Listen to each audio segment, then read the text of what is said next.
¿Aló? ¿Aló? Con Carlos Andrés Pérez.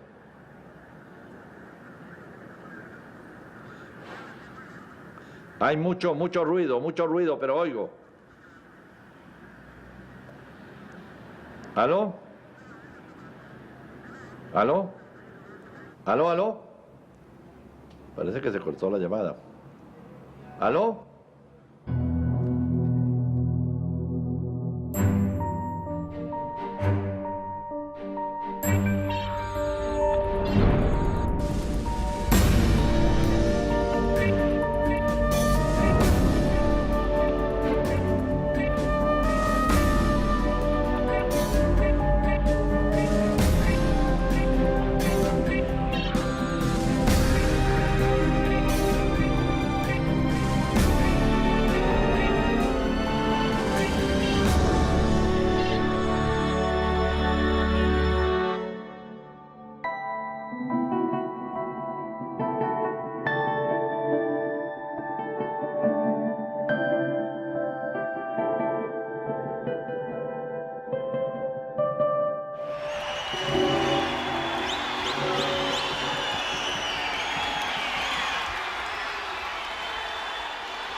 Esta vez compiten 12 candidatos por la presidencia y el favorito es Lorenzo Fernández, del Partido Social Cristiano Copey, que actualmente está en el gobierno.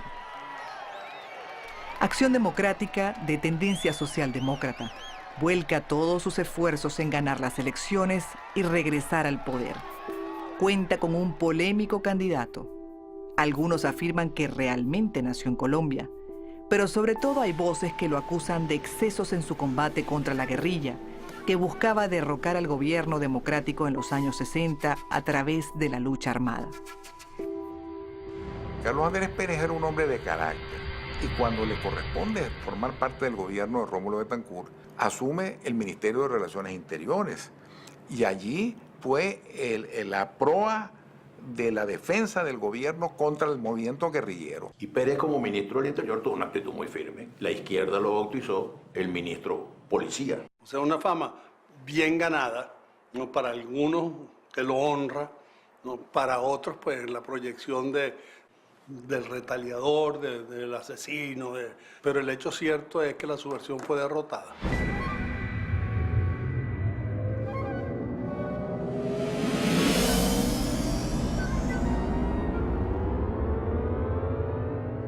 Cuando caminaba, empezaron a poner las marcas en el suelo y la oposición, Copey y la izquierda, le ponía al lado de la caminata unos pies con sangre, diciéndole, pero es un policía.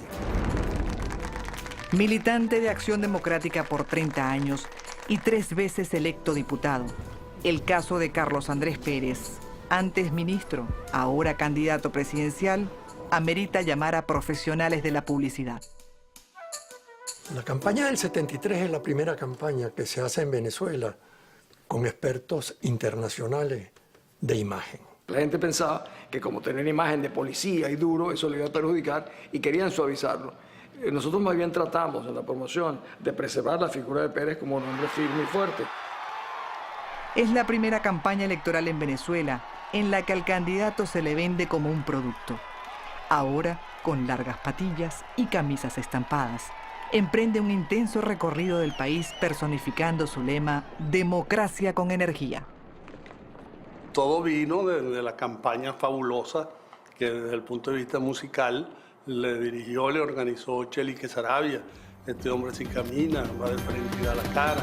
Hombre, pueblo, paso firme y de una sola palabra, que no equivoque el camino.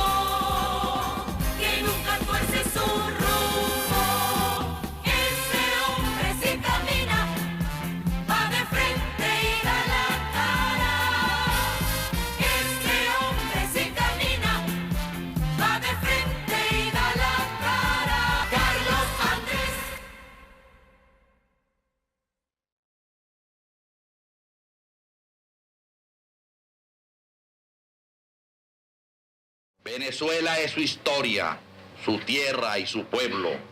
Venezuela es una.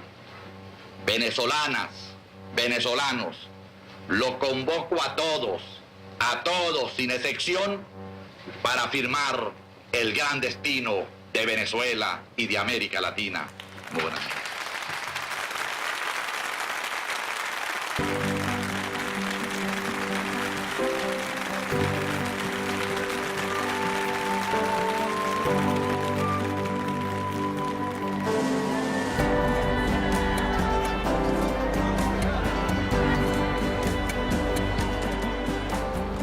Definitivamente, Carlos Andrés Pérez comienza su gobierno con suerte. Los precios del petróleo se han multiplicado y un clima de euforia y entusiasmo se instala en el país. Los venezolanos reciben con brazos abiertos las nuevas medidas. Sueldo mínimo obligatorio, aumento de salarios y pensiones, nuevas leyes sociales, la esperanza de crecer y vivir mejor. Frente a la estructuración de las grandes industrias, se requiere la estructuración de los grandes sindicatos de industria. Trabajadores de Venezuela, trabajar es la consigna de la hora, porque estamos en el momento de arranque de la construcción de la gran Venezuela, que es el anhelo que nos une a todos los venezolanos. Manos a la obra. El gobierno no vacila en llamar a este proyecto la Gran Venezuela. Una ley de poderes especiales en materia económica le permite al presidente legislar directamente y crear empresas y corporaciones estatales. El Estado engorda porque tiene con qué. Casi que cualquier indicador que uno escoge para buscar cuál fue el desarrollo humano en esos momentos, Venezuela tuvo tasas de crecimiento enormes. O sea que sí se estaba utilizando el petróleo y el dinero del petróleo para hacer que el país progresara. Y cuando llegó Carlos Andrés Pérez a la primera presidencia, eso se potenció porque coincidió con el aumento de los precios del petróleo. Los precios del petróleo en los mercados internacionales dan un brinco impresionante. Pasaron de $2 a $14. Nunca había ocurrido una cosa parecida en Venezuela. Y el país entero se enloqueció con la entrada de aquella cosa. Claro, la principal responsabilidad era de quienes estaban gobernando, que además diagnosticó muy bien la situación, porque Pérez hizo una frase muy famosa y muy acertada. Dijo, voy a administrar la abundancia con criterio de escasez. Al final del periodo los opositores decían, no, se administró la abundancia con escasez de criterio. Pero lo cierto es que esas fueron cuestiones políticas, porque ese fue un gran gobierno que logró avanzar el desarrollo económico de Venezuela de manera importantísima. Se avanzó el Plan 4 de Sidor, que convirtió a Sidor en la siderúrgica más grande de América Latina. Al sur del río Orinoco, en Guayana, crecen los grandes complejos industriales del Estado. Otra buena parte de los recursos petroleros va para el campo. Producir comida a precios accesibles es el eterno problema de la Venezuela petrolera. Esa que con una moneda fuerte puede importar de todo.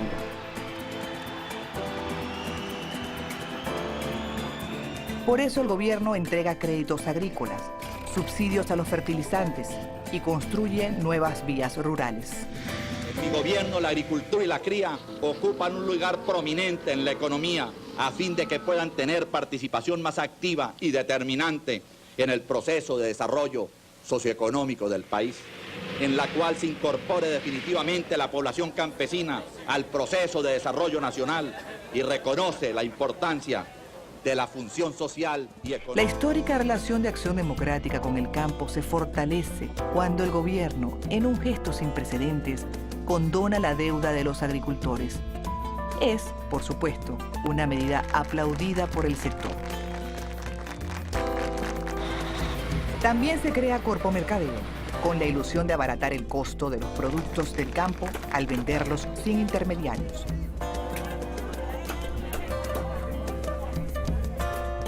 Carlos Andrés Pérez recorre el país recibiendo el apoyo del sector.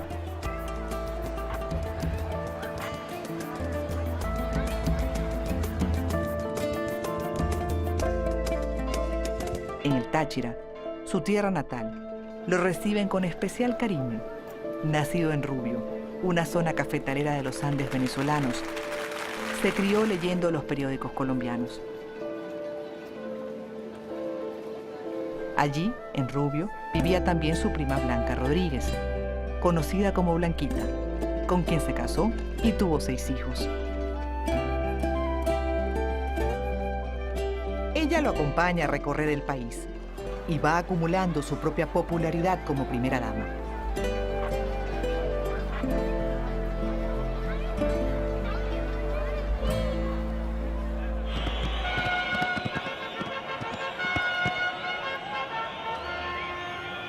Carlos Andrés asiste a las ferias regionales y con especial afición a las tardes de toros, donde además disfruta de su luna de miel con las multitudes. Sus gabinetes, unos gabinetes en todo el periodo de gran respeto hacia los ministros. Ahí se discutían los temas, él oía las opiniones de todos los ministros y tomaba entonces una decisión. La otra cosa es que nunca se levantaba de la silla. El tipo pasaba 3 o 4 o 5 horas ahí sentado. Y lo demás salíamos, comíamos un queso, no sé cuánto, regresábamos. Pero era autocargable, se autoenergizaba. Se declaran extinguidas a partir del 1 de enero de 1975 todas las concesiones que fueron otorgadas por el Ejecutivo Nacional. Hoy celebramos aquí con orgullo nacional que el hierro que se acumula en las entrañas de esta tierra vuelve a ser integralmente venezolano.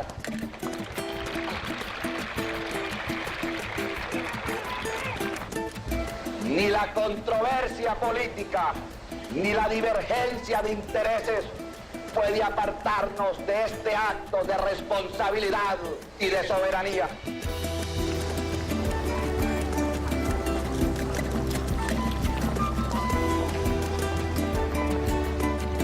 Venía de nacionalizar el hierro, ahora se estaba nacionalizando el petróleo en medio de un gran acuerdo nacional. Estar junto con el presidente Pérez levantando la bandera nacional, ¿no?, junto a donde está el pozo del Sumaque 1, fue algo muy emocionante. En el primer día del año de 1976, a celebrar la ceremonia con la cual, en nombre del pueblo, consagramos el gran día histórico en que Venezuela asume el pleno control de su gran riqueza petrolera. El petróleo mueve hoy la historia. Debemos movernos con ella. Manos a la obra. Ahora debemos hacernos dueños de nosotros mismos.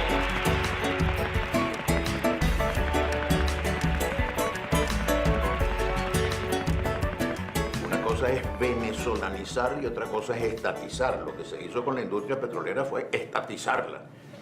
Y estatizarla con muy buen criterio, también debo decirlo. Venezuela termina así con 60 años de concesiones petroleras y se une a la tendencia de los países productores de petróleo de nacionalizar sus industrias. Ahora se crea la empresa estatal PDVSA.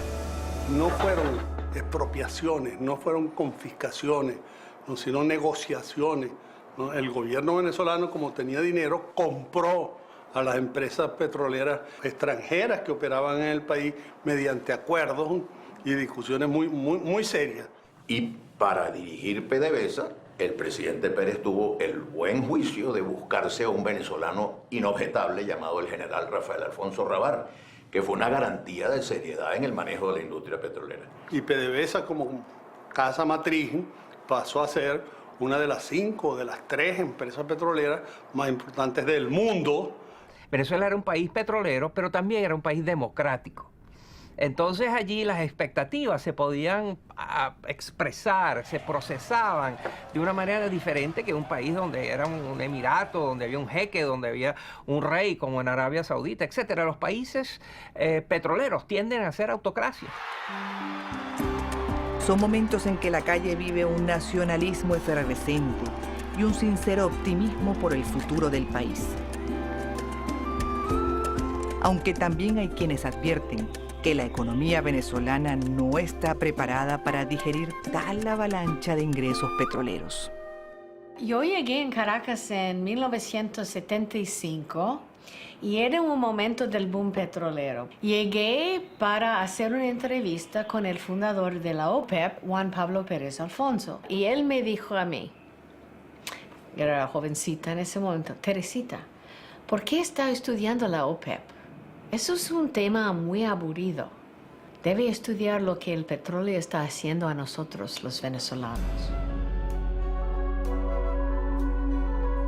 Son advertencias fundamentadas, pero el país, embriagado con el aumento del consumo y de posibilidades, no quiere bajarle el volumen a la fiesta.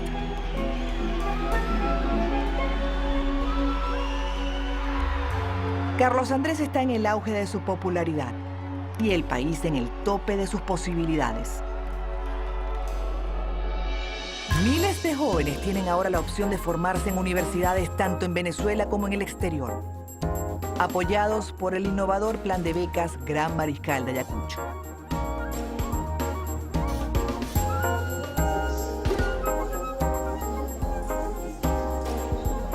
¿Qué vas a estudiar? Voy a estudiar zootecnia, ingeniería aeronáutica. ¿Qué región de Venezuela? Margarita, en Estados Unidos, Alabama. Si usted es aceptado en una universidad de primer nivel en cualquier lugar del mundo, ese es el paso único que usted tiene que tomar. O sea, no le pedíamos recomendaciones, no le puso ninguna condición.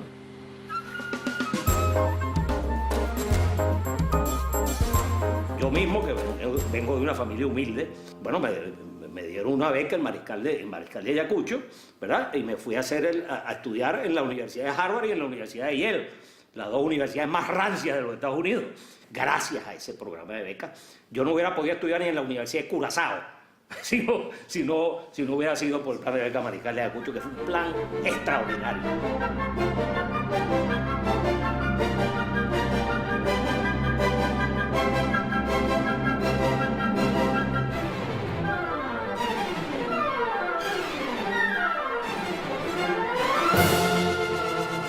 También se crea, bajo la dirección de José Antonio Abreu, un sistema de orquestas juveniles e infantiles pionero en el mundo.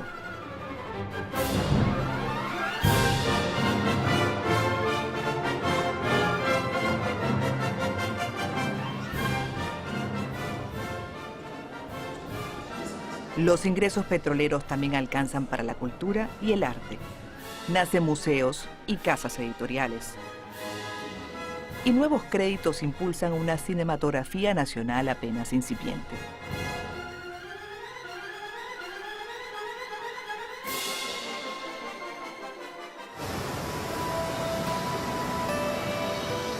La palabra ecología se abre paso en el vocabulario nacional. En 1977 se crea el Ministerio del Ambiente, el primero de Latinoamérica. Centenares de miles de hectáreas son declaradas parques nacionales o reservas forestales.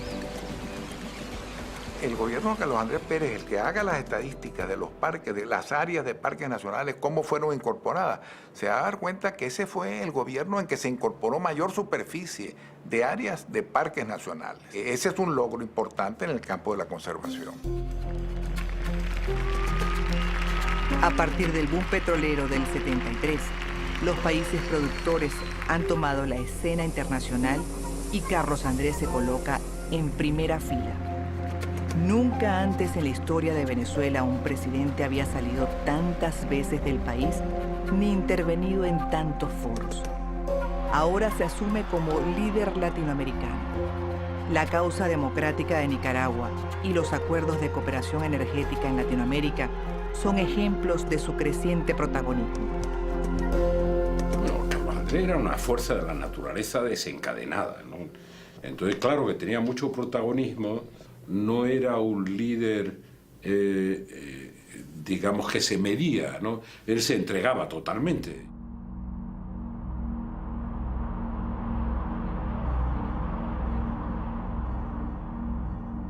Cuando Torrijos plantea que el Canal de Panamá debe ser de Panamá, Carlos Andrés lo dijo: tú solamente lo lograrás si hacemos que el caso del Canal de Panamá sea latinoamericanizado. porque el Congreso de los Estados Unidos, los senadores, jamás aprobarán de que el Canal de Panamá pase a ser manejado por los panameños. Puesto que el presidente Carter está dispuesto a llegar a ese punto, ayudarlo latinoamericanizando el problema.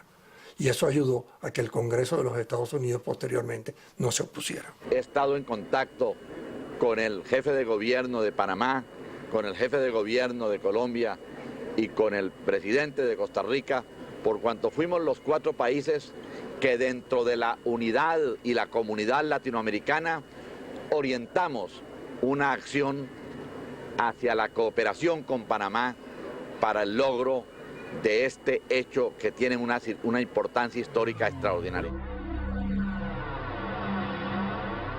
2 personas que tenían un inventario permanente de la coyuntura de todos los países de la región al día, que era Carlos Andrés y Fidel Castro, con los cuales era imposible no pasar horas recorriendo la coyuntura política, social y económica de los países. Mientras que estaba hablando y estaba haciendo un repaso de todos los problemas del mundo, Gonzalo Barrio me daba con el codo en el brazo y me decía, ¿ves? Este muchacho, Carlos Andrés, está muy bien. Quizá le falta un poquito de ignorancia. Porque hablaba de esto, hablaba con una absoluta seguridad. No nos dejaba hablar, él tenía solución para todos los problemas y entonces en un momento le dice Felipe a Carlos Andrés, cállate por un ratito porque yo quiero también opinar y no has dejado hablar al presidente Arias. A él siempre andaba dando consejos, diciéndole a uno qué es lo que tenía que hacer.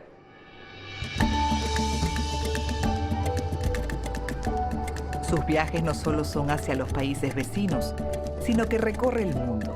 Es la reafirmación del rol de Venezuela en una OPEP que adquiere una inesperada relevancia en esta década y apuesta a un nuevo orden internacional en el que los países emergentes tengan mayor autoridad en las decisiones de un mundo cada vez más globalizado.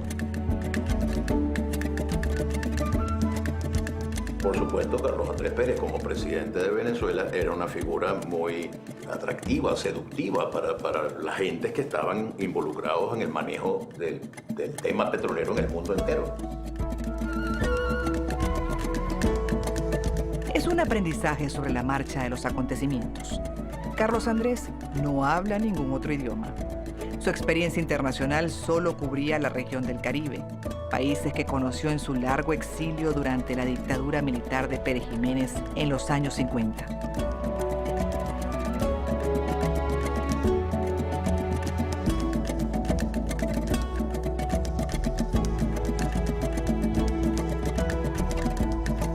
Y yo recuerdo muy bien que la entrada de Carlos Andrés Pérez en el Congreso de la Internacional era monumental, como si fuera un rey, con una gran comitiva, montones de gente detrás de él, que seguro andaba con ministros. En aquel tiempo Venezuela era posiblemente el país más rico de toda América Latina.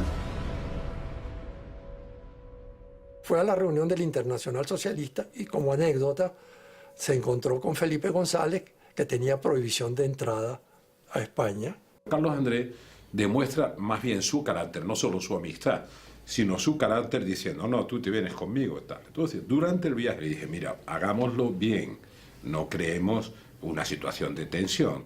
Pero mi sorpresa fue que yo salí discretamente por detrás, él se bajó y lo primero que hizo cuando saludó a Juan Carlos fue decirle, quiero decirle que traigo contrabando en el avión. ¿Cómo que trae contrabando? Sí, que he traído conmigo a Felipe González. No es que el otro se reía y bueno. Su amistad y su apoyo al rey Juan Carlos en el proceso de transición democrática, su respeto y su amistad por Adolfo Suárez fueron muy notables. O sea, Carlos Andrés era un hombre realmente muy comprometido con la democracia española. Esos viajes los veían con reacción un poco negativa, diciendo que pretende realmente ser un líder mundial. Aunque su ambición es cuestionada por la oposición, no pareciera exagerado asegurar que muchos venezolanos celebran la popularidad del presidente fuera del país.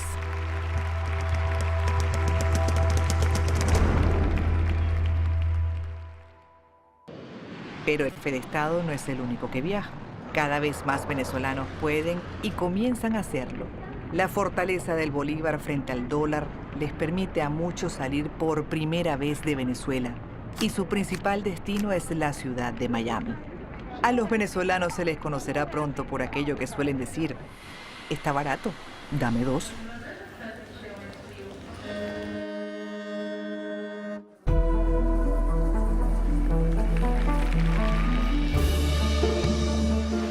Han pasado 3 años de bonanza petrolera y el boom también se siente en la construcción de obras públicas.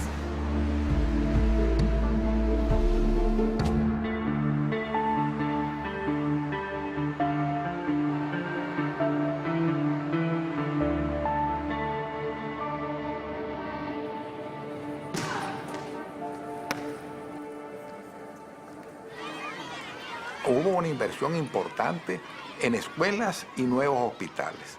De manera que prácticamente en todos los estados había una serie de ciclos básicos en construcción y una serie de hospitales que incorporaron miles de nuevas camas hospitalarias.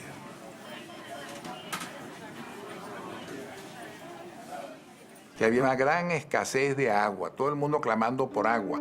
Y entonces arranca de ese momento el programa de acueductos regionales, que fueron unos acueductos que suplían al mismo tiempo a una cantidad de poblaciones contiguas, de manera que en la actualidad muchas de las fuentes que alimentan los acueductos principales de las principales ciudades se construyeron en esa época. Son días en que todos pueden encontrar trabajo y las numerosas leyes y beneficios sociales le han ganado el apoyo de los sindicatos tutelados por el partido de gobierno. Miles de trabajadores hacen vida en Guayana, convertida en el principal polo industrial y cuyos proyectos demandan inmensos recursos del Estado para mantenerse en marcha. En la capital crecen las expectativas por la construcción del metro de Caracas. Hay que tomar en cuenta de que en el primer gobierno de Pérez no solo invirtió el sector público. En el año 75, 76 y 77 son los años de mayor inversión del sector privado en toda la historia de Venezuela. El sector bancario toma vuelo y las agencias se multiplican. Recibir un crédito y montar una nueva empresa ya no es un plan inalcanzable. Aunque también surgen aventurados proyectos que en otros tiempos ni se hubieran planteado. Mira, mirar a los animalitos por la ventana, pero sin sacar la cabeza. Cuidado, mi amor, cuidado, ten cuidado. No, mi amor, acelera, acelera. Mi amor, mira qué lindo. Y aunque la producción nacional ha estado siempre protegida por altos impuestos de aduana, los petrodólares también permiten que las importaciones se disparen. Si el mundo está en plena recesión por los altos precios petroleros, Venezuela va por el carril contrario y está a la vanguardia del consumo mundial. Nadie parece pasarla mal en la gran Venezuela.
Sin embargo, la población y el tamaño de las barriadas populares no han dejado de multiplicarse en las principales ciudades del país. Este aumento responde a una desarticulada inmigración del campo y de países cercanos que busca formar parte del bienestar que la gran Venezuela ofrece. Y a mayor población, mayores demandas.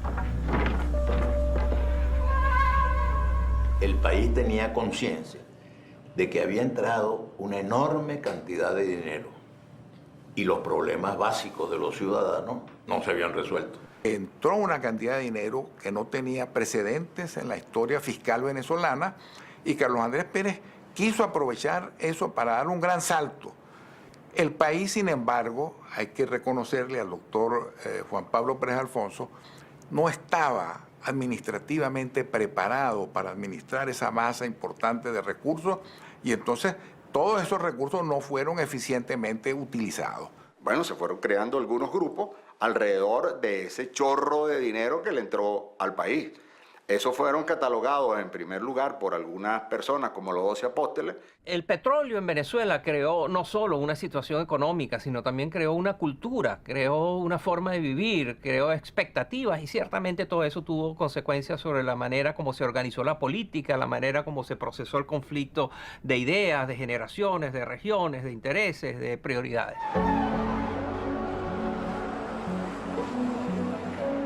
Aunque los venezolanos corrientes no están al tanto, la realidad es que los precios petroleros están estancados y la producción en bajo. Pero para no frenar las aspiraciones de una sociedad que le ha tomado el gusto al crecimiento, el gobierno se endeuda aceleradamente. Una razón que los boom petroleros son tan peligrosos y el resultado es casi siempre endeudamiento es que el boom da al presidente o al primer ministro, lo que sea, la idea que puede hacer todo lo que quiere en el país. Entonces comienza a crear planes que son demasiado grandes, que implica demasiado esfuerzo del país. Era el quinto plan de la nación de Carlos Andrés y era el quinto plan de la nación de Irán al mismo tiempo. Los dos eran casi igual. Comenzaron a crear esos megaproyectos. Empezó un gigantismo en el gasto público, en el desarrollo de empresas cuyos proyectos de crecimiento tenían un problema. Tú tenías con qué financiar el inicio, pero tenías que calcular cómo voy a financiar después. Entonces eso empezó a provocar el endeudamiento.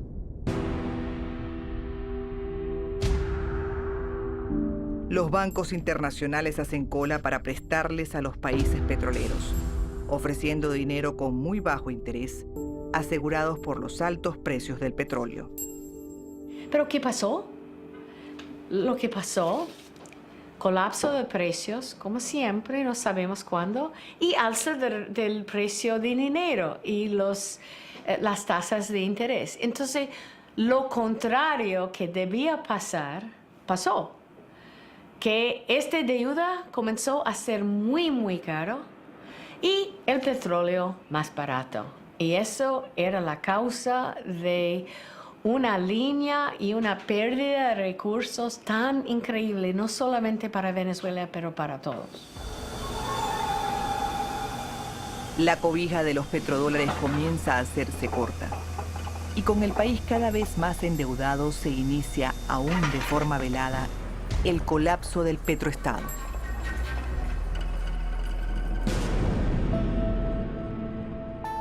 A los problemas sociales y económicos se le suman los políticos. Carlos Andrés Pérez ha construido su propio círculo de amistades. Nuevos empresarios, banqueros, personas con alto estatus social. Ahora su imagen comunica un aire cosmopolita, que le trae problemas con Acción Democrática y un choque por el control del partido. Su principal contrincante no es cualquier persona. Es el expresidente Rómulo Betancourt. Aunque no hay enfrentamiento público, Betancourt toma distancia de quien fuera su pupilo. Cuando hay en el poder un grupo que adula, hay otro grupo que intriga. Y yo creo que ese cruce que fue muy evidente en el primer gobierno de Carlos Andrés, hizo posible pues que prácticamente se produjese allí una ruptura afectiva y de visión de país entre Rómulo y Carlos Andrés. El país que le tocó gobernar al presidente Rómulo Betancourt fue un país totalmente distinto que el país de la abundancia que le correspondió gobernar a Carlos Andrés Pérez. Betancourt logra, contra la voluntad del presidente, que Luis Piñerúa conquiste la candidatura de Acción Democrática para las elecciones presidenciales que se avecinan. Y la campaña que hace Luis Piñerúa está orientada sobre la base de que él va a acabar con la corrupción, lo cual se interpretaba que había la percepción en el partido y en ciertos líderes que en el gobierno de Carlos Andrés había despilfarro y que hubo corrupción. El presidente Pérez se ha labrado un prestigio internacional, pero le ha costado poder en su propio partido. Pérez tenía claro, él tenía aliados en su partido, pero tenía pocos amigos en su partido, como la historia lo va demostrando a lo largo de los próximos años. Cada vez más los medios de comunicación divulgan casos de corrupción y algunos escándalos penales que opacan la imagen de su gobierno. La trágica muerte del animador Renio Tolina, conocido como el número 1 de la televisión venezolana, abre un camino para la especulación. Por otro lado, se habla mucho de fortunas con negocios turbios, de créditos que no se devuelven. Y en el campo se habla de agricultores que ahora vuelan en sus propias avionetas, pero no conocen los tractores. Hubo mucho dinero que se contrató para programas de crédito al sector privado que después escurrió el bulto cuando vino el momento de hacer el balance de la obra de Carlos Andrés Pérez. Donde hay mucho dinero y poco control, es muy fácil que haya corrupción, como en efecto aparecieron muchos casos de corrupción. Y yo creo que la corrupción no es un hecho atribuible a fulano o a mengano, sino a un desajuste institucional causado por los incrementos extraordinarios de los ingresos sin programas adecuados para utilizarlos. En los países que exportan petróleo, incluyendo a Venezuela, no es que estos países tienen más ladrones que otros. El problema son los incentivos que está creado por un Estado que vive de rentas. Porque la circulación de rentas crea un sistema de incentivos que da la idea, si no roba, es un tonto, no es vivo. Ustedes tienen un minuto en el gobierno o en un contrato con el gobierno, o su familia tiene un contrato en el gobierno. Tiene ese momento, tiene que tomar lo que puede. Al iniciar su último año de gobierno, la situación política ha cambiado. Los partidos de oposición, que se habían visto disminuidos por la bonanza de los primeros años, ahora confrontan al gobierno sin reservas. Todo parece acumularse en contra de Pérez. Los precios petroleros, la inflación, las denuncias, la insuficiencia de los servicios. Crecer también trae problemas. Su presidencia está por terminar. Las elecciones están cada vez más cerca. Y el principal candidato opositor pregunta, ¿dónde están los reales? La percepción de que somos un país rico y que cambiando de gobierno volverán esos reales que se habrían despilfarrado, impulsa la victoria del candidato de Copey, Luis Herrera Campins. Hoy en cambio me toca recibir una economía desajustada. Recibo una Venezuela hipotecada.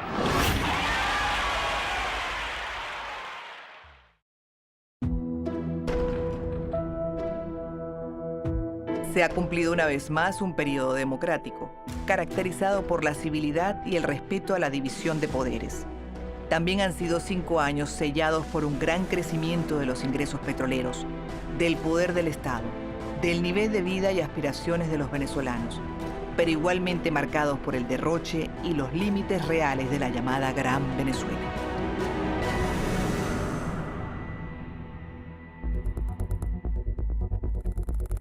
Pérez, fuera de la presidencia y con más enemigos que nunca, ahora tiene que enfrentar nuevos ataques. El que causa más revuelo es el de un barco. Viene la acusación del Sierra Nevada, que fue un barco refrigerado que hubo que traer por una gran necesidad de que no había un sistema refrigerado para la capital. Y ahí le implicaron a Carlos Andrés diciéndole que lo hizo para hacer un negocio él. Se presentan una serie de elementos de juicio sobre irregularidades cometidas en esa compra de ese barco refrigerado, que comprometían niveles administrativos inferiores al presidente de la República, pero en todo caso fue convertido en un caso simbólico para atacar al presidente de la República. Los enemigos que los tenía fuera del gobierno y dentro de Acción Democrática, levantaron ese caso como para poderlo eliminar políticamente hacia el futuro. Se realiza en el Congreso la esperada votación. Con el apoyo de su partido y los votos salvados de algunos diputados de la izquierda, logra salir ileso. Él siempre se aparecía como invulnerable, todopoderoso, Superman. Pero mi impresión es que esas acusaciones lo dañaron personalmente, lo entristecieron mucho. El problema de Carlos Andrés, para los que lo conocimos, no era ni el dinero, ni nombrar a este o aquel. El problema de Carlos Andrés era uno solo, suficientemente grande. Él quería pasar a la historia. A pesar de los esfuerzos de sus oponentes, Pérez queda políticamente habilitado para poder ser de nuevo, en 10 años, candidato presidencial. Inician los años 80, una década inesperadamente difícil tanto para Venezuela como para América Latina. La década de los 80 fue una década muy dura. Luis Herrera le tocó desvanecer el sueño del dólar barato con la devaluación, y a Jaime Lucinchi le tocó un bajón importante de los precios de petróleo, y por lo tanto ese país bonancible de la década de los 70 se convirtió para América Latina y para Venezuela en un país de dificultades, donde ya no se conseguía lo que antes se conseguía, donde la situación empezaba a notarse diferente, y eso golpeó mucho, primero a los partidos políticos y en segundo lugar al liderazgo general de la sociedad venezolana. En esa época se dio lo que se llamó la crisis de la deuda, que condujo a lo que se llamó la década perdida, que fue 10 años en el cual los países menos desarrollados y sobre todo América Latina no crecieron, y se aumentó el desempleo y aumentó el hambre, la pobreza, etc. Durante este tiempo, la vida personal del expresidente Pérez toma un nuevo rumbo. Establece una familia con Cecilia Matos, quien había sido su secretaria y quien lo ha acompañado sentimentalmente desde hace años. Se ha mantenido cautelosamente alejado de la política venezolana, pero no así de la escena mundial. Como vicepresidente de la Internacional Socialista, estrecha lazos con los líderes socialdemócratas de varios continentes. Se empapó de los problemas del mundo global que se comenzaba a desarrollar, entendió la naturaleza de los cambios que había que promover. Esta convulsionada década está por terminar y Carlos Andrés percibe una oportunidad para volver activamente a la política nacional, volver a la presidencia. Para hacerlo, primero debe ganar la candidatura dentro de Acción Democrática. Sin embargo, el presidente Jaime Lucinchi y la dirigencia del partido ya tienen candidato, Octavio Lepage, que evidentemente cuenta con el respaldo de la gran maquinaria del partido de gobierno.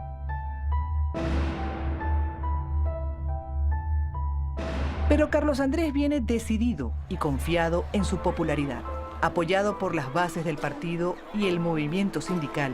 Contra todo pronóstico, logra imponerse como candidato presidencial de Acción Democrática. Una vez que Carlos Andrés Pérez se impone en los llamados colegios electorales, todo el partido entra en la campaña, todo el partido apoya a Carlos Andrés Pérez para ganar las elecciones, que era lo más importante en ese momento para ese democrático.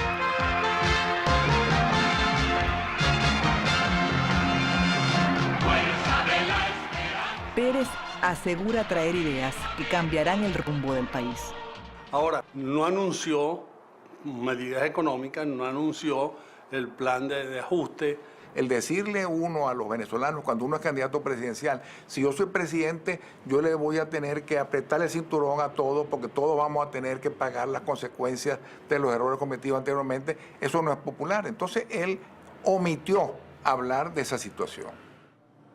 Yo estaba, desde luego, involucradísimo en la campaña electoral y yo sentía que el discurso de Pérez fue: voten por mí para volver al 74. Mientras yo proponía una democracia nueva, él decía: regresemos al 74, que todos vivíamos también. Ustedes se acuerdan qué bien estábamos en el 74.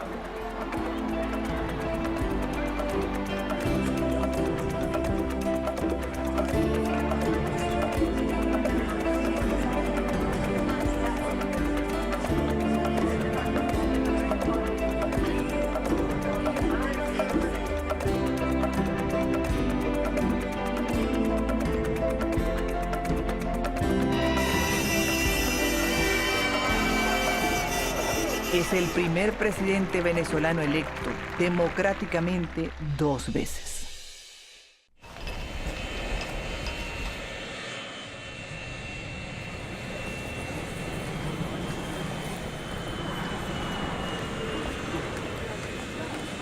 Ciudadano Carlos Andrés Pérez, ¿jura usted cumplir los deberes del cargo de presidente de la República en el ejercicio de su mandato?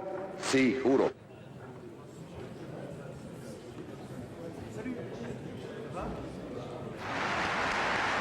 Primero, una crítica que le hacen por lo que llamaron la coronación, que vinieron de todas partes del mundo, jefes de Estado y de todo, porque Venezuela, y Carlos Andrés en particular, era ya muy conocido. Yo creo que no fue una coronación, fue un acto espectacular, un acto bonito, un acto con mucha proyección.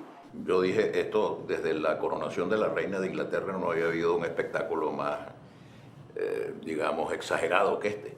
Sacar la juramentación del presidente de la República del hemiciclo del Senado para el Teatro Teresa Carreño ya era una primera señal inconveniente. Y el otro pecado fue: si va a anunciar un gobierno de austeridad, ¿por qué empieza con esa fiesta tan grande? No se puede hacer la interpretación que se quiera. Lo cierto es que Carlos Andrés era un personaje absolutamente popular desde el punto de vista internacional. Además, Carlos Andrés tenía una cualidad personal que políticamente tiene mucho valor. Carlos Andrés era muy poco rencoroso, cosa que en política es un bien muy escaso, ¿eh? Allí estaba Fidel Castro y no había ninguna incomodidad. Debería haberla habido, muchísima. Carlos Andrés era ministro del Interior cuando Fidel Castro estaba atacando la democracia recién conquistada con Rómulo Betancourt de presidente, y la pelea fue muy dura. Pero Carlos Andrés era capaz de superar eso. El presidente anuncia cambios, medidas para despojar al Estado de numerosas cargas. Pero para la mayoría de los venezolanos no queda claro que la austeridad está tocando la puerta. Más bien pareciera que se acerca otra bonanza. Manos a la obra.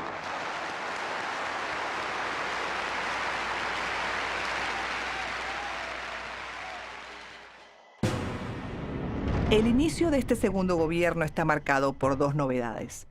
Una es el anuncio del gabinete con la presencia de jóvenes tecnócratas sin experiencia política. Allí donde Carlos Andrés decide integrar un gabinete distinto en Venezuela.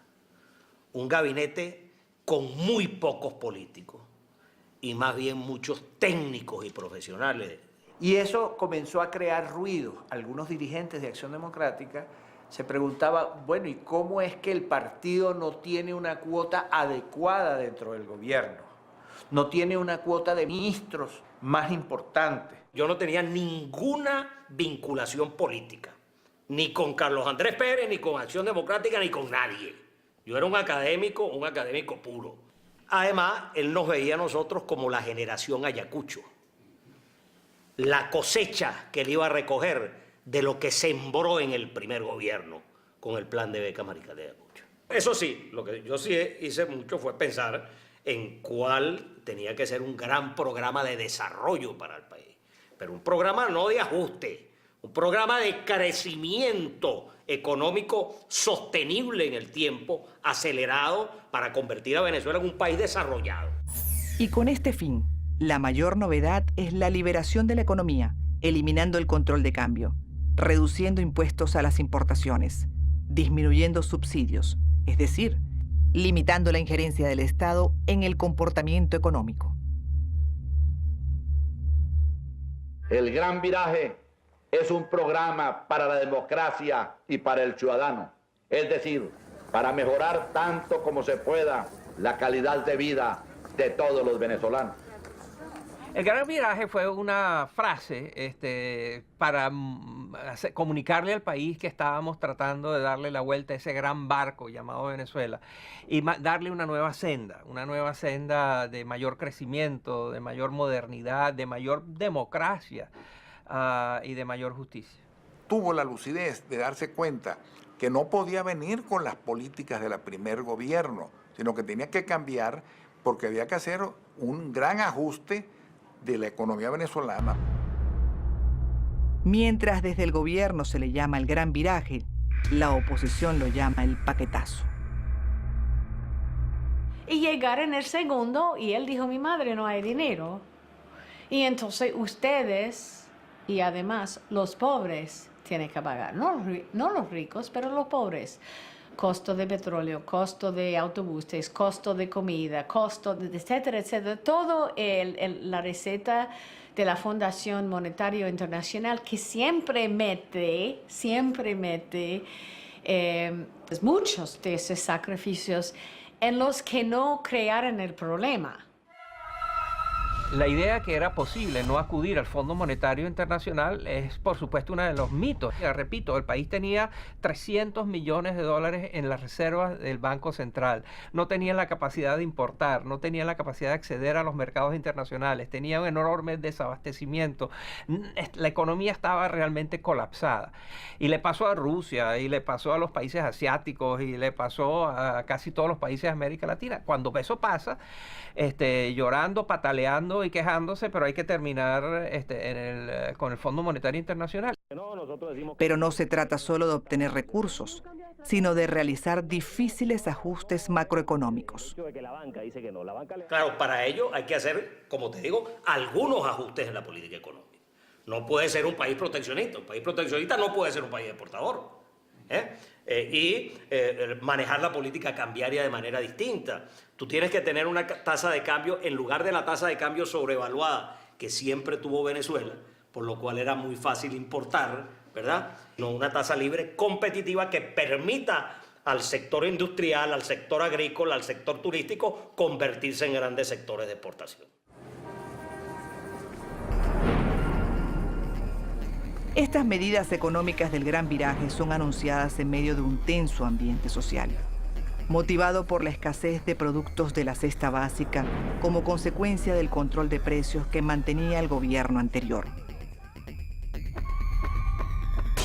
Cuando los precios se ponen por debajo de los costos de producción, van a desaparecer los productos. Nadie va a vender un producto por debajo de lo que le cuesta. Y era increíble lo que estaba regulado. El precio de una panela de hielo estaba regulado, el precio de una bombona de gas, el precio de un entierro. Había un precio para una arepa de jamón y queso, había otro precio para una reina pepiada y así, ¿no? La primera medida del programa de ajustes es el aumento de la gasolina.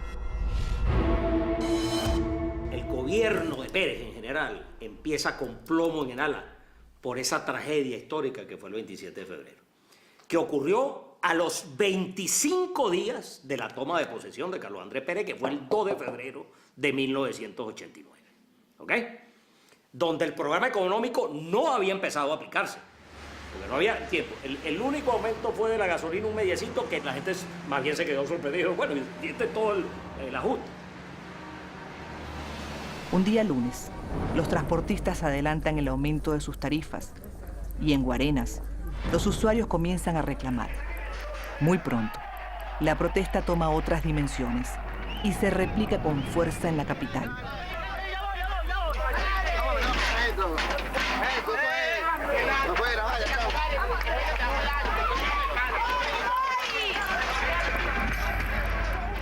Lo que ocurre es inédito. El gobierno no reacciona, no aparece. Ante la falta de información oficial, los medios de comunicación transmiten los disturbios abiertamente. Ustedes pueden ver, en estos momentos están entrando al supermercado Central Mairense, donde se están llevando todo tipo de artículos alimenticios, de mercancía seca. La situación, ustedes pueden ver, la gente también ha saltado la parte de la carnicería. El martes 28 continúan los saqueos y solo es en la tarde que se impone un toque de queda.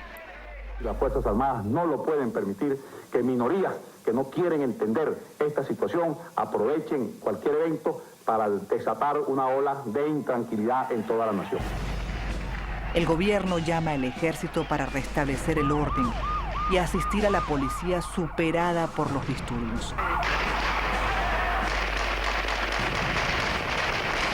Hay que recordar que el descontento del 27 de febrero y los días sucesivos no se dirigió contra ninguna institución del Estado, contra ningún partido político, no se dirigió contra el presidente, sino bienes de consumo.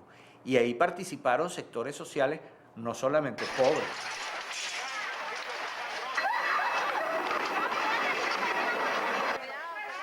Más de 300 venezolanos fallecen en el llamado Caracazo.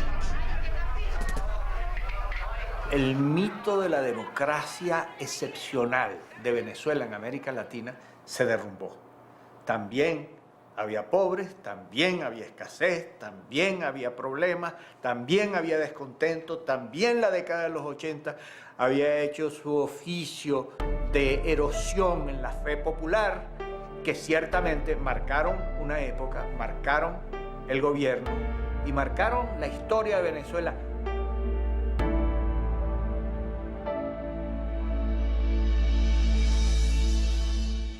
Me da la palabra a mí y yo, mi respuesta le digo, mire, presidente, hemos tenido este hecho tremendo del 27 de febrero y entonces, no, nosotros podemos aguantar unos meses la toma de las medidas, yo puedo ir a renegociar con los organismos internacionales y entonces me interrumpe el presidente, me dice, ministro, un momentico, vamos a quedar claro lo que vamos a hacer. Usted nos va a explicar todo en detalle lo que vamos a hacer a partir de hoy para empezar a ejecutar ese gran programa de desarrollo que usted nos ha dicho que va a desarrollar a Venezuela. Yo no voy a esperar un minuto más, ¿verdad? Porque después de esto se me van a montar encima todos los intereses creados en Venezuela que van a tratar de sabotear a este gobierno definitivamente. Ajustes económicos similares se han implementado en otros países, pero son novedosos para la Venezuela petrolera. El mismo presidente debe ahora desandar el camino que moldeó años atrás. Pérez adoptó una estrategia de shock. Se estaban tomando medidas para diversificar la economía y para liberalizar la economía después de muchos años de estatismo, de control absoluto de la economía por parte del Estado. Él trató de hacer muchas de las cosas que Venezuela tiene que hacer. Su problema era la forma de hacerlo. Y Carlos Andrés comprendió que el país tenía que ser productivo, tenía que reconvertirse, modernizar su economía, modernizar su fiscalidad, enfrentar los problemas reales de esa tremenda crisis de los 80, que se llamó en América Latina la década perdida. Entonces, eso había que corregirla y lamentablemente iba a pasar por un ajuste de corto plazo, un ajuste de 6 meses, pero esos 6 meses iban a ser dudosos. Un viraje tan desafiante como el que se avecina requiere del consenso nacional. Lo que parece cuesta arriba, porque hasta en el entorno cercano a Pérez se han abierto fisuras. La escogencia que él hizo fue con estos jóvenes técnicos que eran muy calificados, pero que evidentemente muchos de ellos eran antiadeco.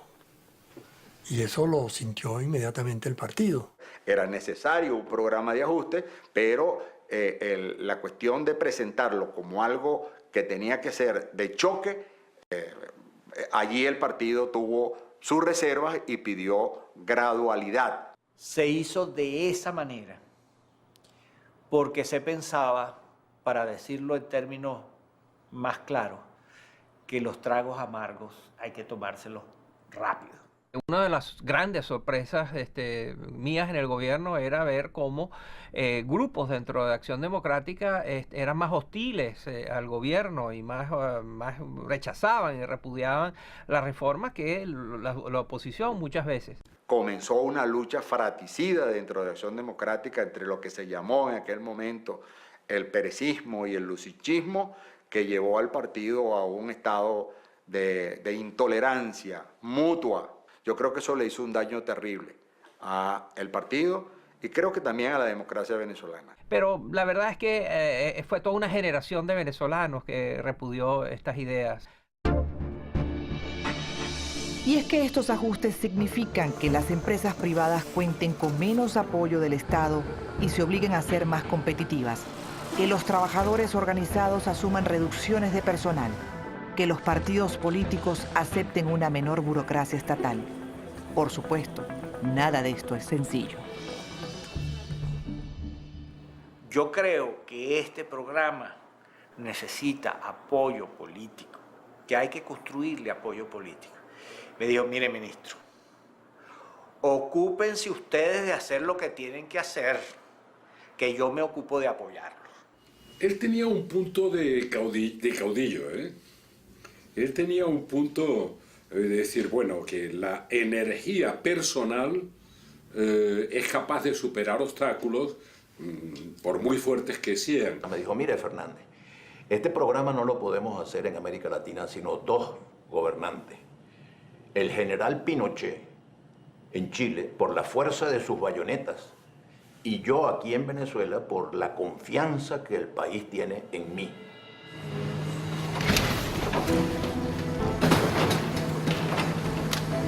El año 89 finaliza con trascendentales cambios para el mundo. Y la Guerra Fría llega a su ocaso. En Europa los gobiernos comunistas comienzan a desaparecer uno tras otro. Mientras tanto, Venezuela también se está transformando. Y Pérez no quería solamente la reforma económica, sino la reforma política, la descentralización avanzada del país, la elección directa de los gobernadores, ¿verdad? Y de los funcionarios públicos, ¿verdad? Reformas verdaderamente democráticas para el país. Bueno, la primera que puso el grito en el cielo y que se opuso a eso fue Acción Democrática, ¿verdad? Porque el presidente de Venezuela, los gobernadores los nombraba el presidente siempre a dedo. Hoy continúo mi recorrido por diversos estados de la República para hacer acto de presencia y ser testigo de la juramentación de los primeros gobernadores electos por votación popular en Venezuela. Me hacen entrega de una gobernación que es la meca, así como la mayoría de las gobernaciones del país, que es la meca de una burocracia ineficaz y parasitaria y llena de vicios y entrabamientos. Por primera vez en Venezuela, el presidente debe compartir el poder con gobernadores de otros partidos políticos. De tal manera que se creó una nueva geografía política. Y yo debo decir que nosotros tuvimos siempre un respaldo abierto, claro, definido de Carlos Andrés Pérez, sin distinciones de partido ni de nada.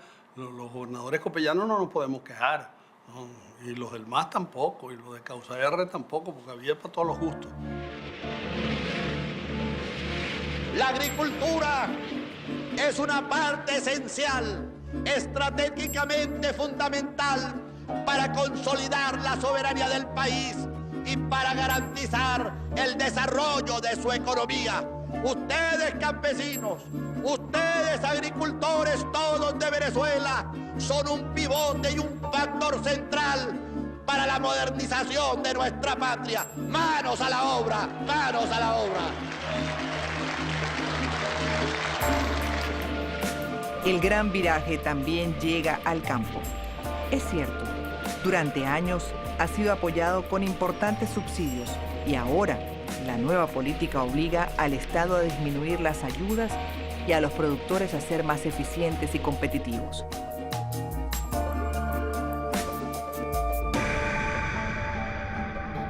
Comienza el segundo año de gobierno y a Venezuela empiezan a llegar nuevas inversiones. Se crean nuevos puestos de trabajo y la inflación retrocede.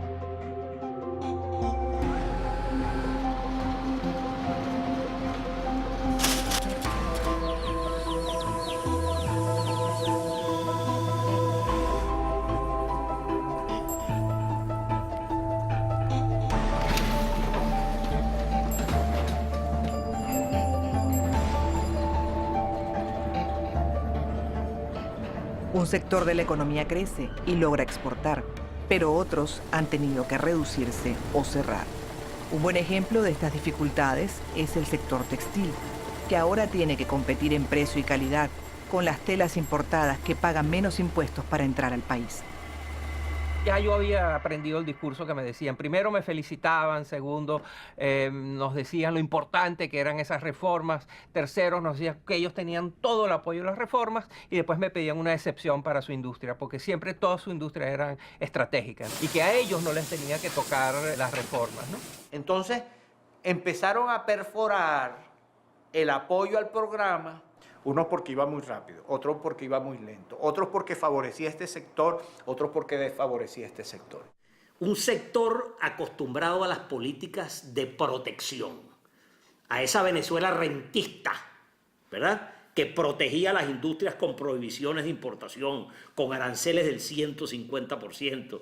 El sector privado quería continuar con ese mercado cautivo y no entendió en las primeras de cambio el mensaje de que no, esta política los va a favorecer a ustedes porque ahora les va a ampliar el mercado. Los que sean buenos de verdad, se van a convertir en exportadores. Pero pasar de la teoría a la práctica es como una carrera de obstáculos.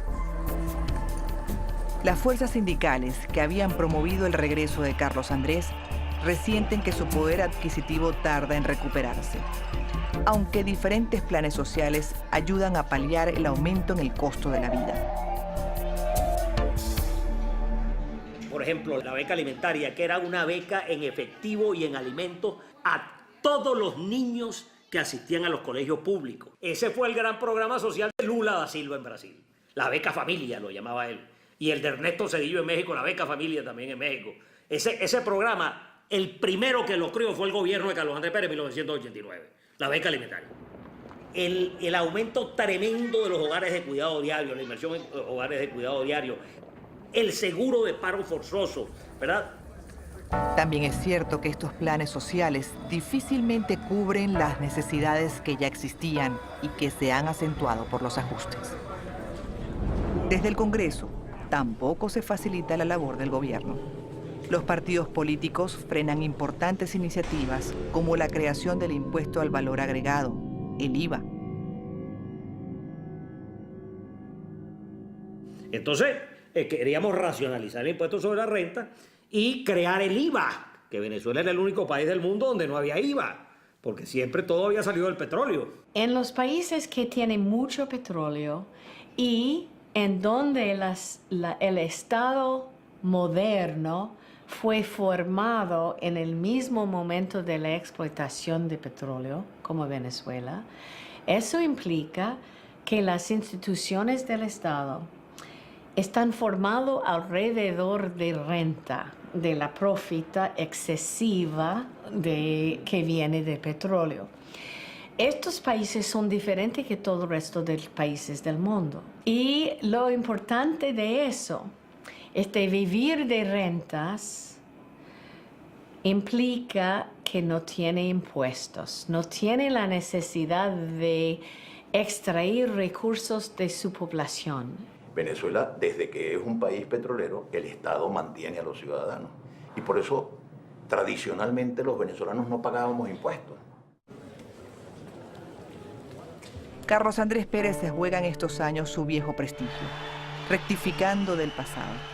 Ahora no es momento de nacionalizar, sino por el contrario. Desde luego que, repito, tenemos que disminuir el tamaño del Estado. Tenemos que reducir las empresas básicas a exclusivamente lo básico, de manera que la privatización va hacia aquellas empresas que están en manos del Estado y que el Estado no tiene por qué administrarlas ni conducirlas.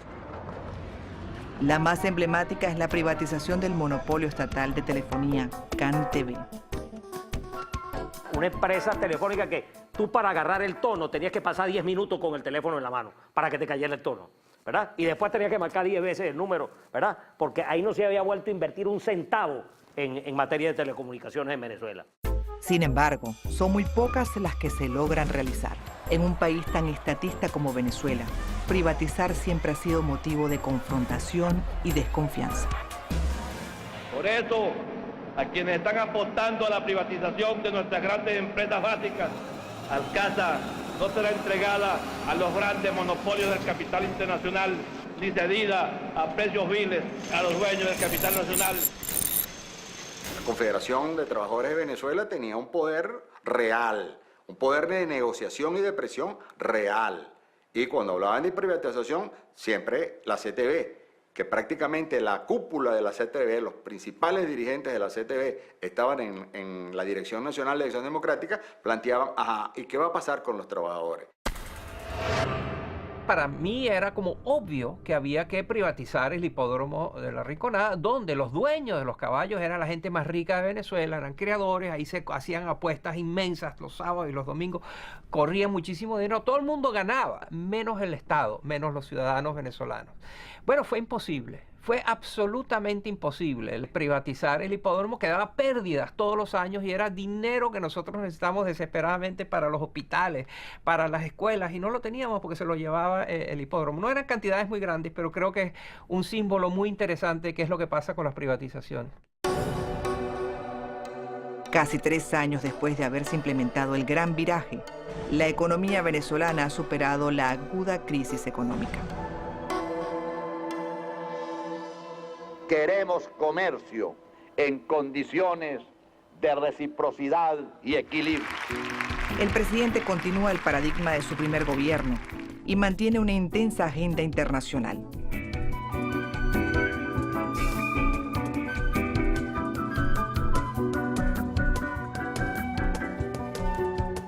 Él participó mucho en todos los conflictos de Centroamérica. Habían guerras civiles en El Salvador, en Guatemala y en Nicaragua. Él se involucró mucho con todos los presidentes y por supuesto que apoyó mucho mi plan de paz. Le tenían tal respeto, tanto los guerrilleros como el gobierno de El Salvador, porque la gente lo veía como un conciliador, que no lo veían de un lado o del otro, y ayudaba igual a ambas partes. Pero su prestigio en el exterior y los buenos números en la economía no se traducen en popularidad. La vida cotidiana es más urgente que los objetivos macroeconómicos. Yo creo que la gente votó por Carlos Andrés, esperando una Venezuela de bonanza, una Venezuela que las cosas llegaran muy fácil y rápido. En un programa de ajuste, tal como estaba planteado, se puede obtener crecimiento económico, pero llega un momento en que la gente dice, bueno, yo no voté por esto. ¿Por qué, habiendo crecido, el descontento se esparció? Las crisis son duras, son terribles, y los programas sociales no las compensan completamente. Eso por una parte. Pero por la otra, porque los programas de cambio, de ajuste económico exitosos, tienen un requisito: que el partido del presidente apoye al presidente. Pero institucionalmente, él menospreció a Acción Democrática, menospreció a COPEI, menospreció a la Cámara de Diputados, menospreció al Senado. No, él creía que todo iba muy bien y, entre comillas, iba bien. No sabíamos hasta cuándo. Y no midió Carlos Andrés la importancia del soporte y del apoyo político indispensable para que un programa tan duro y tan serio como ese pudiera durar. Fue una política comunicacional que no logró transmitir con claridad todo cuanto iba a ocurrir y todo lo que se buscaba, cuál era el objetivo final. En realidad, en el gobierno no se sabía que la política es comunicación. No que la política tiene que estar acompañada por la comunicación, sino que la política es comunicación. Y por eso hubo una falla sistemática en materia de comunicación. Tampoco está el presidente de luna de miel con los medios, que en estos años han gozado de mayor independencia e influencia en la sociedad. Ciertas o no, las denuncias de corrupción ganan terreno. La lucha contra la corrupción, la obsesión por la corrupción que existía, fue exagerada y distorsionada. Fue asfixiado el debate sobre el futuro del país por el debate sobre la corrupción. Entonces, el proyecto nacional de Venezuela, el proyecto de cómo se construye un país, cómo se desarrolla el país, no era tengamos mejores hospitales, escuelas, universidades, instituciones. El problema es metan presos a los corruptos, y eso ciertamente no da para construir un país. Malviviente, y nos queda bien a todos, además. Qué mal vivimos, mana. Qué mal vivimos. Por estas calles hay tantos pillos y malhechores. La telenovela Por estas calles, la más exitosa de la temporada, divulga la idea de un país abatido por la corrupción y una crisis moral en la política nacional. Andas diciendo lo que tú piensas. Al hombre bueno le ponen precio a la cabeza.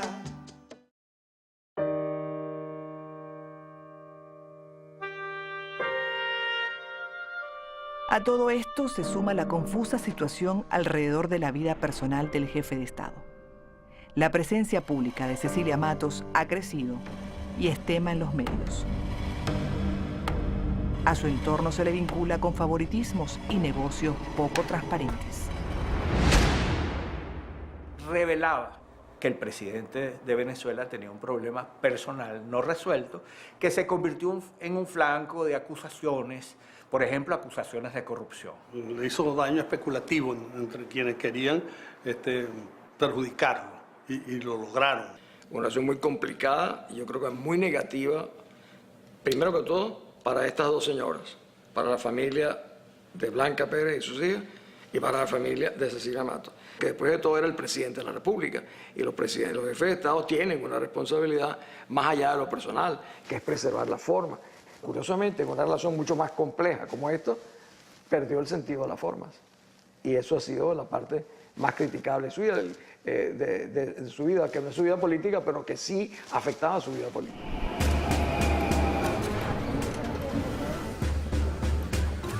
Su tercer año de gobierno está por terminar. El radical viraje del presidente Pérez y hasta su propia personalidad le han ganado importantes adversarios. Los de mayor peso mediático son un grupo de intelectuales, periodistas y líderes de opinión a quienes se les conoce como los notables, y abogan por una constituyente para cambiar de gobierno. También hay rumores de que hay en marcha un golpe de Estado. A Carlos Andrés se le informa de esto. En un momento determinado recibo una información sobre la inminencia de un golpe militar. Pues naturalmente le digo a Carlos Andrés, oye, debería hablar contigo, el tema es preocupante. Claro, él se da cuenta inmediatamente, sin que le diga nada. Yo te mando a una persona, pero no te preocupes, si estás pensando en algo como lo que yo imagino, no pasa nada, ¿no? Le dije incluso que había tenido acceso a algunos de los informes que le pasaban a él y tal. Me dijo, bueno, Osvaldo, le di un golpe a la mesa. Yo tengo las Fuerzas Armadas aquí, en este puño, aquí. Tengo más experiencia que tú, me dijo. El presidente viaja a Davos, en Suiza, al Foro Económico Mundial. Pero la noche del 3 de febrero, a su regreso, solo puede dormir una hora. Su ministro de Defensa lo llama para anunciarle que está en marcha un golpe de Estado comandado por el ejército.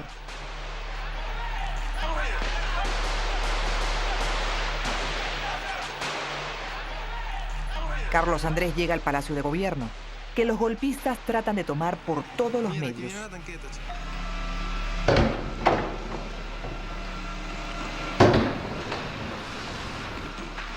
El presidente y un puñado de escoltas responden a los ataques desde el despacho presidencial, violentamente atacado. También la casa presidencial, donde permanece su familia, es asaltada con ametralladoras y morteros. Mira, póngase bronce 11. Carlos Andrés logra, desde la televisora Venevisión, dirigirse al país. Pretendieron por sorpresa tomar el Palacio de Miraflores y la Casona. El movimiento subversivo, antipatriótico, está siendo controlado. Me dirijo a todos los venezolanos para que juntos repudiemos este hecho. Carlos Andrés Pérez regresa a Miraflores y acuerda la rendición de los alzados.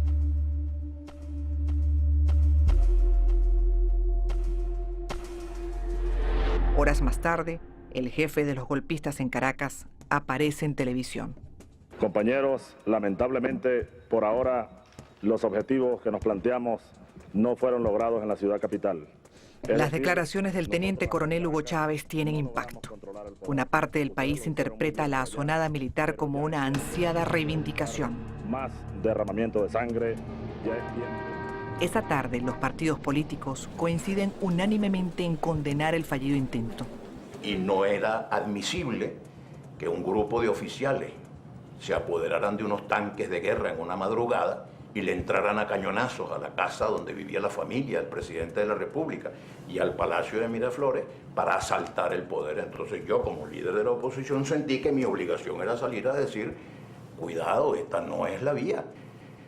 Pero el expresidente Rafael Caldera sorprende con un discurso en el que matiza su condena al intento de golpe de Estado. Pedirle al pueblo que se inmole por la libertad y por la democracia cuando piensa que la libertad y la democracia no son capaces de darle de comer, de impedir. En la prensa se multiplican los artículos y declaraciones que manifiestan directa o veladamente su simpatía por los militares vencidos. Definitivamente, mire, hubo grupos de las élites que respaldaron el golpe de Chávez el 4 de febrero de 1992.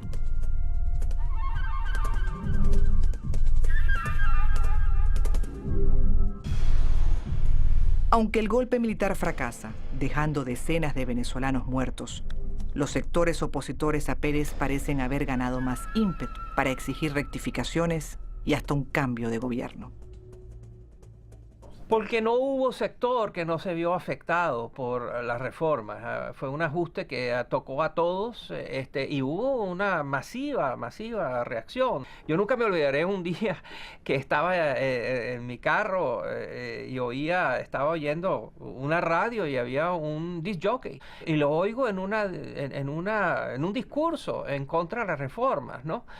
Un discurso cargado de falsedades, de mentiras, de medias verdades, pero dicho de una manera muy elocuente y muy sincera. El tipo de verdad creía eso. ¿Y dónde lo oyó? Bueno, no importaba. Lo que importaba era que tenía un sentimiento que yo creo que reflejaba un sentimiento mucho más amplio.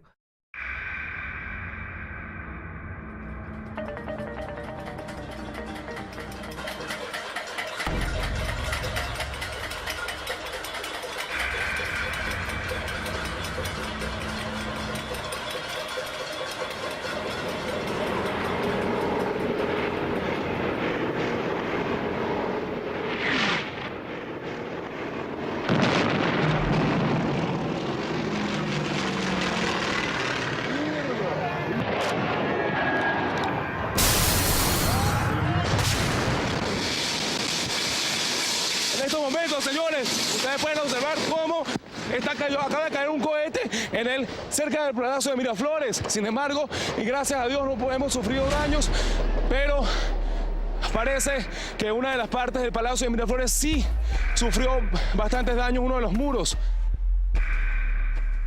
Solo 9 meses más tarde irrumpe otro golpe militar, esta vez encabezado por la aviación.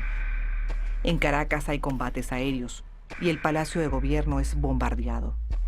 Ese mismo día, la insurrección es derrotada, pero queda un saldo de más de 100 muertos y cuantiosos daños materiales en la capital.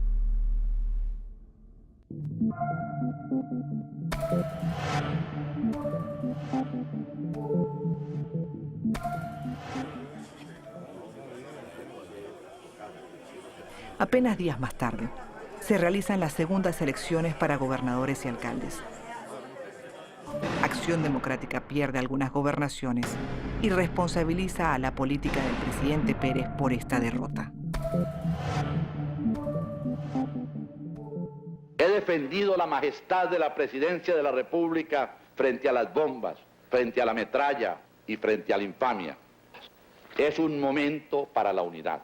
Busquemos lo que nos vincula y desechemos lo que nos separa. Que no sea la agresión ni el odio lo que campé en 1993, sino el encuentro, el debate sano y los acuerdos y realizaciones que tenemos planteados. Manos a la obra.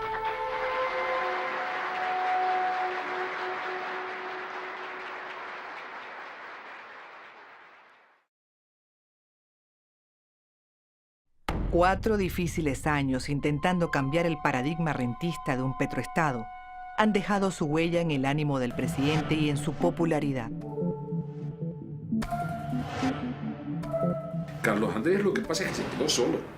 Realmente no construyó el tejido que podía llevar a acuerdos sociales o de consenso que le permitiera realizar el programa de su segundo gobierno. O sea, su idea era mucho más clara, pero los interlocutores fallaban por todas partes. Y cuando los líderes caen en el prestigio popular, se convierten en presa de todos los que tienen acumulados resentimientos legítimos o ilegítimos. Y entonces empezaron a sentir que estaba débil, que estaba muy debilitado. Las élites, eso que llamamos los notables, ¿no? Te fijas, por la obsesión, ¿no?, que tenían de liquidar a Carlos Andrés Pérez a como diera lugar. La cosa personal en la política venezolana históricamente ha tenido mucho que ver. Incluso Rómulo Betancourt, en alguna oportunidad yo le escuché decir que la política venezolana era un pleito permanente entre compadres y comadres, amigos y amigas.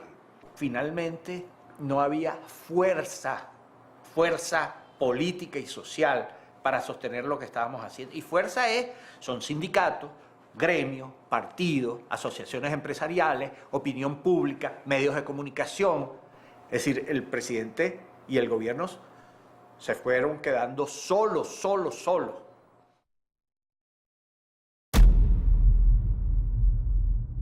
En marzo, el fiscal general de la Nación inicia una acusación directa contra la presidencia de la República por el uso indebido de 250 millones de bolívares de la partida secreta.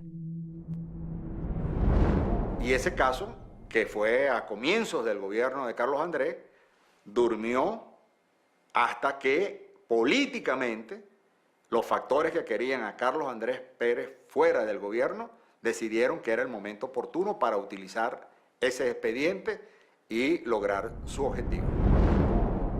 Sus defensores aseguran que la acusación carece totalmente de base jurídica, pero el ambiente político del país no lo percibe así.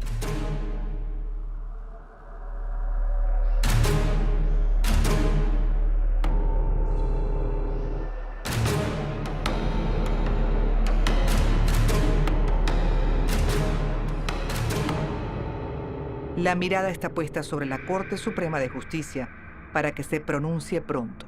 La aceptación de esta demanda obligaría al presidente a dejar su cargo para enfrentar la justicia.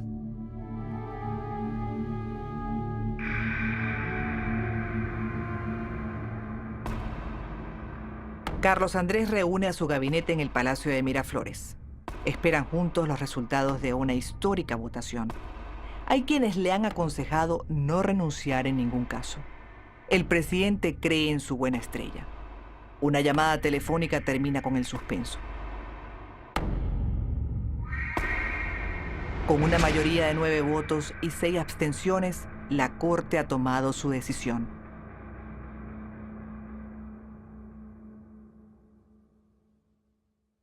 Un perturbador silencio toma el palacio. Horas más tarde, le habla la nación.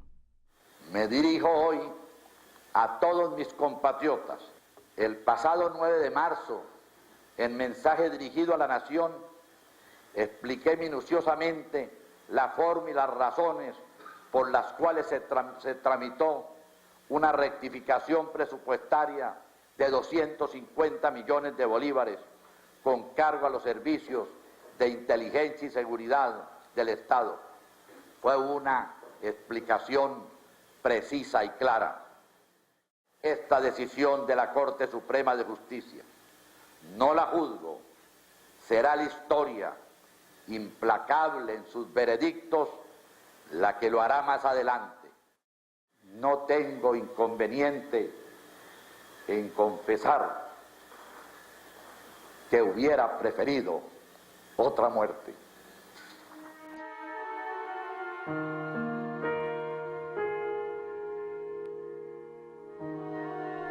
El segundo gobierno de Carlos Andrés Pérez acaba de terminar, 8 meses antes de lo previsto. El proyecto de reducir el tamaño del Estado y dejar de ser un país que solo exporta petróleo tendrá que esperar.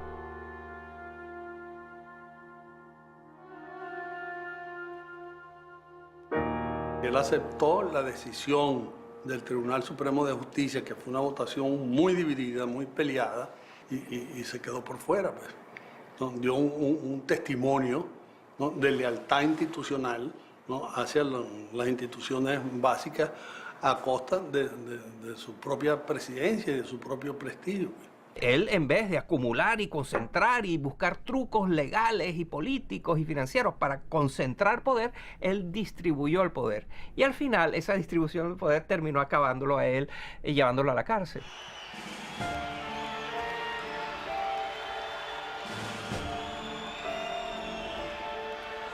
Si 4 años antes una mayoría de venezolanos lo había llevado de nuevo a la presidencia, ahora una cautelosa calma acompaña esta inédita situación.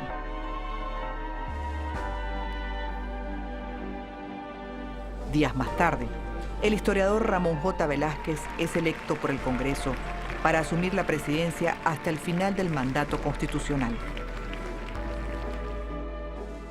Lo sucedido es un hito en la historia democrática venezolana. Para algunos, un acto de justicia. Para otros, una componente política de múltiples intereses. Cuando tuvo, digamos, la mejor política para hacer un ajuste que era inevitable, fue cuando no se le permitió ir. O si quieren decir fracasó, o lo hicieron fracasar. Es el tema de que no se le explicó bien al país lo que se pretendía hacer, cosa que es absolutamente cierta. Sin embargo, yo me pregunto si hay alguna manera de explicar esto que haya logrado crear el apoyo que era necesario. Yo no tengo dudas que lo hicimos mal, pero tampoco tengo dudas de que el país no quería oír esto. Si alguien no quiere hacer algo, si alguien está aferrado al pasado, si le gusta la manera como estaban ocurriendo las cosas, pues no te van a oír. Y no estaba preparado ni los partidos políticos, ni los empresarios, ni los gremios, ni los sindicatos, ni los trabajadores organizados. Es decir, la sociedad no estaba preparada, la sociedad estaba acostumbrada a lo que hemos llamado el modelo rentista, petrolero. Entonces todo lo que él propuso en su primer gobierno lo trató de recoger en el segundo, y por supuesto que todo eso, bien especulado por los adversarios, le hizo daño. Carlos Andrés, en su segundo gobierno, quiso enmendar al Carlos Andrés del primer gobierno, pero no pudo.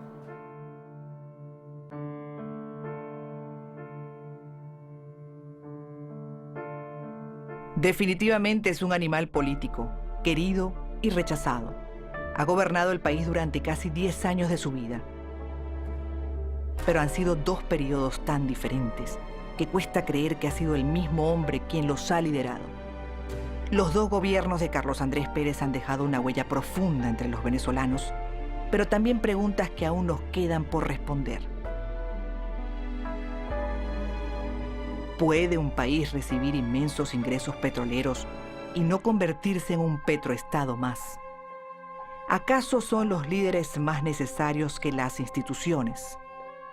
¿Quién responde por los errores de un país? ¿El presidente? ¿Las élites? ¿Los ciudadanos que votan? ¿Estamos preparados los venezolanos para asumir una responsabilidad compartida entre ciudadanía y Estado? Aunque esta historia es aún reciente, ha transcurrido el tiempo suficiente para entender que estos dos gobiernos, estos dos intentos, no deberían haber pasado en vano.